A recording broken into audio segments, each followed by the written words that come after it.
اللهم بك أستعين وعليك أتوكل. اللهم ذلل لي صعوبة أمري وسهل لي مشقته وارزقني الخير كله أكثر مما أطلب واصرف عني كل شر. رب اشرح لي صدري ويسر لي أمري يا كريم. السلام عليكم ورحمة الله وبركاته. ازيكم حبيباتي، عاملين ايه؟ يا رب تكونوا دايما بخير. وحشتوني جدا من الفيديو اللي فات. فيديو النهاردة ان شاء الله يعجبكم بإذن الله وينول رضاكم كده.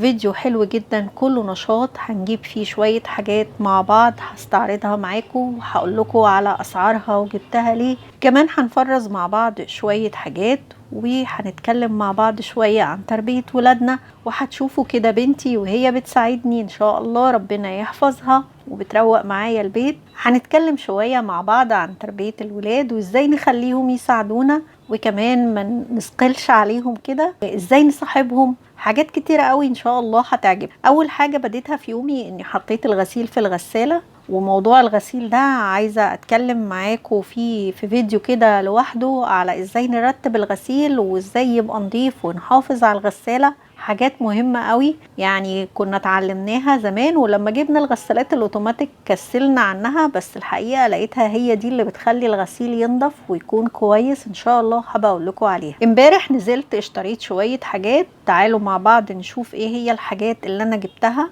رحت فتح الله، لقيت فيه حاجات كده كنت عايزاها والحمد لله ربنا وفقني وجبتها. اول حاجة جبتها جبت الملح اللي انا هوريهولكوا ده. يعني الملح ده بيقولوا ان هو وارد العريش، انا هجربه كده وهو يعني ان شاء الله حلو، يعني ناعم. بس انا حبيت اغير يعني من ملح نور اللي احنا متعودين عليه كل مرة، والصراحة ما لقيتوش فجبت ده.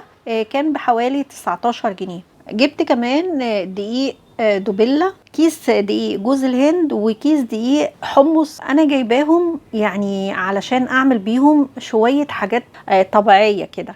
حاولت ان انا ينفع ان انا اجيب جوز هند واطحنه في المطحنة ويتحول لدقيق، لقيت ان ده مش بينفع. ناس كتير على اليوتيوب قالت ان ده مش هينفع. كمان الدقيق الحمص دوت برضو فكرت ان انا اجيب حمص واطحنه، برضو لقيته صعب جدا فاشتريتهم وقلت اجرب كده وبعدين ربنا يسهل. يعني انا عايزة اعمل حاجات صحية علشان بعمل انا وولادي رجيم، وبصراحة لما بعمل كيكة نفسي بتهفني على الكيكة جدا، ببقى عايزة اكل منها. فقلت طب ليه انا وبنتي ما نجربش ونعمل لنا يعني كيكة بدقيق جوز الهند، وعملناها وهتشوفوا النتيجة معانا في الفيديو اللي جاي ان شاء الله نوريها لكم ونقول لكم يا ترى ان التجربة نجحت ولا كانت تجربة فاشلة. دي جوز الهند ده حوالي 450 جرام، دول كانوا عاملين 147 جنيه. اما الحمص فهكتب لكم سعره على الشاشة لاني مش فاكراه دلوقتي، ده كان 500 جرام. لقيت بقى هناك المشمع الحلو ده، انا عندي ازازة ترابيزة السفرة يعني الحمد لله اتكسر، فجبت المشمع ده بداله. هو مشمع شفاف كده، هوريكم طبقة منه تقيلة ومش زي المشمع الغسيل طبعا اللي احنا بنحطوه، لكن هو حلو كده. يعني عارفين انا جايب المترين ونص دول ليهم تخفيض 20 جنيه فعاملين 80 جنيه. بصراحة حلو وعرضه 140 وحلو جدا. وهو طلع كبير قوي على ترابيزه عندي، يعني كان ممكن اجيب مترين كفايه او مترين الا ربع كمان، بس هو مش هيخسر لانه هو حلو قوي. يعني لو عايزه تعملي مشمع هوريهولك في اخر الفيديو وانا بحطه على السفره ان شاء الله تشوفيه يعجبك. لو عايزه هو موجود في فتح الله. جبت كمان البزله، كل سنه وانتم طيبين، خلاص يا تلاقيها يا ما تلاقيهاش. دول 2 كيلو، قلت اكمل يعني على الجزء اللي عندي اللي انا مفرزاه. كنت جبت نص فاصوليا كده خضرة، هي الفاصوليا ب 12 جنيه يعني. دي بناكلوها، ده مش نص طبعا، ده اتاكل منه لان انا جايباه زي ما قلت لكم من امبارح بالليل. كمان جبت شوية طماطم. الطماطم دي يعني انا منقياها. كنت جايبه الكيلو ب5 جنيه. كنت بتمشى كده في السوق فجبتها من عند اكتر من مكان، يعني كل ما كنت الاقي شويه طماطم حلوه نقيت حوالي 5 في 5 في 5 وعملتهم صلصه. كنت جايبه زي ما بقول لكم الكيلو ب5 جنيه. طبعا الطماطم رخصت عن كده كمان، يعني سامعه النهارده وانا بسجل لكم الفيديو الراجل في الشارع بيقول ان التلاتة ب10 جنيه. فحلوه قوي الطماطم، فرصه وهي طريه اصلا عند الناس، فرصه ان انت تجيبيها وتفرزيها ان شاء الله تبقى معاكي حلوه قوي. بصراحة انا لما بيبقى عندي الطماطم صلصة في الفريزر بحس ان انا خلاص كده، يعني اي اكل سهل شوية طماطم اطلع اعملهم جنب منهم شويه مكرونه هبقى عملت غدا. شويه اي نوع خضار هحطه في الطماطم، كيس الطماطم يطلع، كيس الخضار يطلع، احطهم على بعض جنب منهم شويه رز، هبقى عملت غدا. طريقتي يعني في تسبيك الطماطم انا ما بغيرهاش الصراحه. جربت ان انا احط الطماطم واسلقها وبعدين اضربها وبعدين اصفيها، بصراحه الطريقه دي ما عجبتنيش، وحتى طعم الطماطم ما عجبنيش. لكن انا بعصر الطماطم عادي الاول، بضربها في الخلاط وبعدين بصفيها وبحطها كده في الحلل، هي بقى تغلي وتقل، ويعني الثلاث حلل دول ممكن يصفصفوا على حله ونص. بعد الغدا وبعد ما ارتحنا قعدت افصص البزله، قعدت كده على الترابيزه اعملها. بعدها بنتي بقى تطوعت وقالت لي ان هي هتعمل لي الانتريه دوت واوضه السفره كده الريسبشن، يعني ان هي تنظفه. طيب هو انت ازاي بتخلي ولادك يساعدوكي وازاي عودتيهم على كل دوت؟ بصراحة انا من هم صغيرين ما ارهقتهمش في يعني من هم صغيرين مش اوقفها كده على حوض المواعين زي بعض الامهات ما بتعمل، ولا انت بنت ولازم تتعلمي شغل البيت. لا، انا الحمد لله عندي ولد وبنت، كنت عادي يعني اقصى حاجة ممكن اطلبها منهم ان هم يساعدوني في ترويق البيت، ان هم يلموا لي الكوبايات اللي هم خدوها من المطبخ وودوها ونطروها في كل حتة في الشقة، ازايز المية، يروقوا اوضتهم. كمان ما كنتش بفرق بينهم وبين بعض، يعني مش عشان هي بنت كنت اقعد اقول لها انت اللي تشتغلي واخوكي ما يشتغلش. لكن حاليا دلوقتي هم لما كبروا بقى مثلا هي ممكن تكون هتروق البيت، هو هيجيب لنا الطلبات، برضو هو ممكن يعمل اوضته، لو هي عملت له اوضته طبعا يقول لها شكرا ان هي عملتها له، لانه مش فرض عليها ان هي تعملها له. فما بقاش شغل البيت بالنسبة لها عبء، يعني ما بقاش ان هو فرض عليها وعبء وان هي لازم تعمله، ولو ما عملتوش تبقى في حاجة غلط. كمان ان هي ما تبقاش متضايقة وهي بتعمل شغل البيت.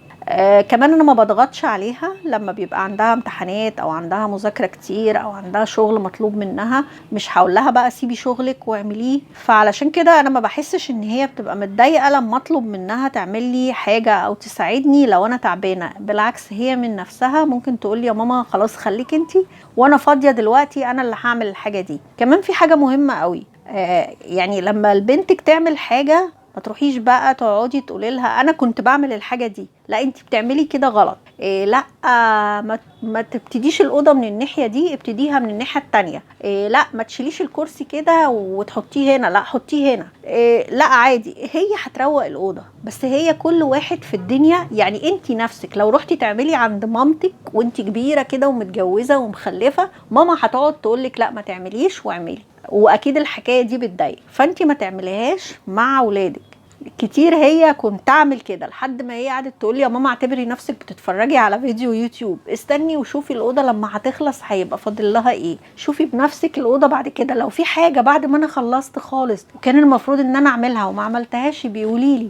لكن لو قعدنا كده لاولادنا واعملوا كذا واعملوا كذا، هيبقى الشغل بالنسبه لهم ومساعدتنا مساعدتهم في البيت لينا امر مزعج بالنسبه لهم. هي هنا بتوريكم بقى الحاجات اللي هي بتستخدمها، وهي انا قلت لها صوري، قالت لي ماشي، وتطوعت كده وقعدت تصور، وان شاء الله هبقى اخليها تعمل معانا فيديوهات كتير في الفتره اللي جايه. ربنا يحفظها ويحميها ويحفظ كل ولادكم اللهم امين، ويطعم كل مشتاق بالذريه الصالحه.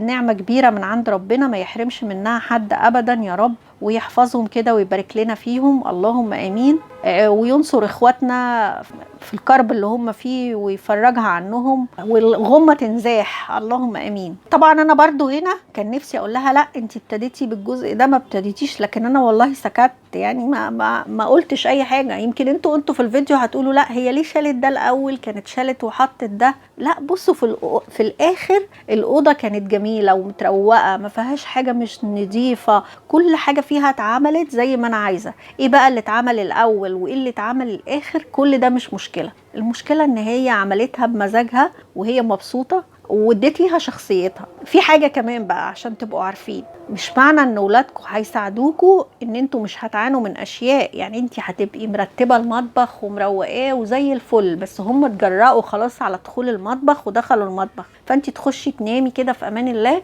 تصحي من النوم الصبح تلاقي كوبايات كتير اتشرب فيها حاجات، ما هم سهروا وعملوا لنفسهم حاجات، مش مستنيين ماما لما تعمل لهم ولا اي حاجة. عملوا سندوتشات وطلعوا اكل ودخلوا اكل وعملوا طباق، فكل الحاجات دي بقى انت لازم تتحمليها. يعني الموضوع حاجة لها وجهين، وجه حلو ووجه ايه مش وجه كده، ربنا يعين عليه. ما تقوميش بقى تصوتي الصبح وتعملي زيي. انا ساعات بقوم اتعصب لاني ساعات ببقى نايمه ومبسوطه ان الدنيا رايقه وحلوه، وساعات برضو الصراحه بقوم والاقي في مفاجآت حلوه، ان هم انا سايبه الدنيا مبهدله وانا صعبت عليهم علشان تعبانه، فهم تطوعوا وقاموا روقوا الدنيا وظبطوها ونضفوا لي المطبخ. ودي بتبقى من المفاجآت اللطيفه الحلوه، عشان لو هم سامعيني دلوقتي انا بقول لهم اهو بتبقى مفاجآت لطيفه، اكثروا من هذه المفاجآت اللطيفه. تعالوا بقى بينا مع بعض نفرش المشمع كده بعد ما خلصنا تنظيف وروقنا. زي ما انتم شايفين كده الازاز كله طبعا اتكسر، فاضل منه حته كده بس.